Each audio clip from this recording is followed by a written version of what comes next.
A close friend recently lost a loved one and is going through a tough time. I want to support them, but am unsure how to approach them without overstepping boundaries. What are the best ways to offer support? It's interesting. When my mom died, people tried to offer support, but many people did not know what to say, and they said things that were foolish, idiotic, and what have you. And I took it that way because of my anger issues. But the reality is, the best thing to do, and this is what I've learned, I have some people in my life right now that suffer some tragedies, pardon me. English is my first language in some countries. And so what I've done is I just send them a text or make a phone call and say, look, I love you. I'm here for you. If you need me, let me know. I don't get intrusive. I don't do it constantly. If they respond, then I let them know periodically, you're in my thoughts and prayers. If you need me, I'm here. Now, one thing I know that people get upset is when somebody's going through something, if there's a group of friends, why did you go to that friend and not to me? Years ago, I was involved in a relationship and the young lady got hit by a car. And so I went to the hospital. And we hadn't been seeing each other for quite a while. And I asked her, why'd you call me? She goes, because you're the one who would show up. Well, a friend of hers called her, and the friend on the phone was upset that she didn't call her first. And it was interesting because this girl created an argument, and this young lady was in the hospital. She was hurt. People's egos get in the way. So, make sure that what you're doing is respecting that person's grieving. You don't need to be their center of their attention. You need to be a support system. You need to love them, send all the kindness you can, but it's not about you. It's about them. And if you make it about you, you're going to destroy a friendship, and also it's going to let you know that you're going to be one lonely human being for the rest of your life.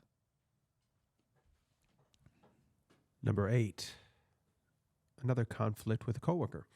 A coworker and I have conflicting working styles that lead to frequent disagreements.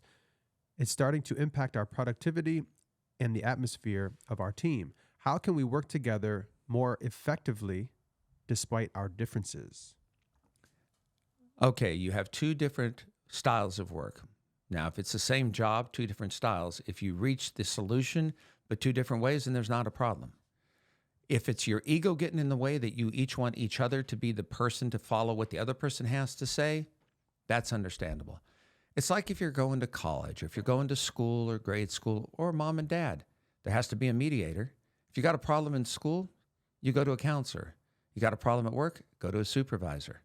If you're not going to be able to fix this conflict, then sit down and find out what the true conflict is.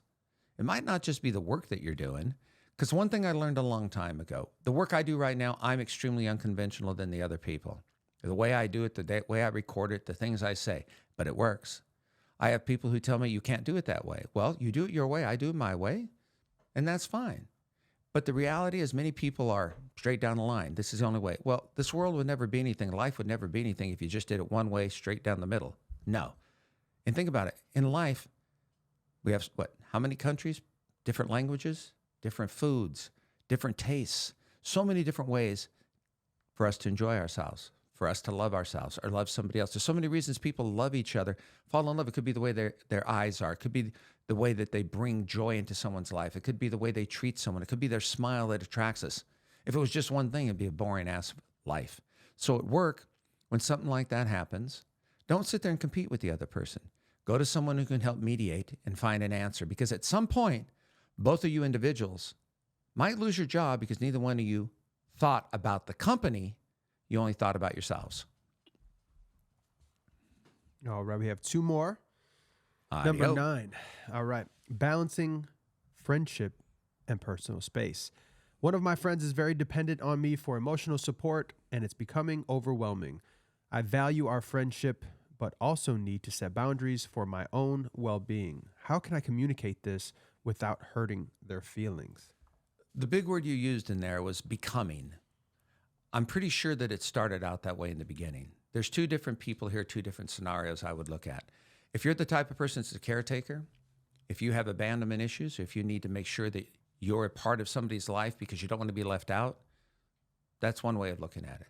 If the person is crossing boundaries and they don't know it, then how are they knowing their boundaries? Have a healthy conversation. Let them know that I'm here for this. We'll have conversations. I have people in my life and I know them and they know me. And I say, look, we got 5 minutes. After 5 minutes, most people are going to repeat the same thing in a different way. But again, if you're someone who put yourself out there and tell someone I'll be there for you, but you don't set the boundaries in the beginning, then why should they? Many people don't even know that they're crossing a boundary. Now, I'm not condoning what someone else does, but think about it. We're all part of, if there's a problem, part of the problem, so we have to find a solution. Communicate with the person what your boundaries are. Let them know. If you've set your boundaries and they keep crossing, then you have to make the decision, do I want this person in my life at all? Because many people, if you give them an inch, they'll take a mile, because many times those of us, myself included in the past, who want to have someone listen, want to have someone there for us, they don't take you into consideration because they don't know any better.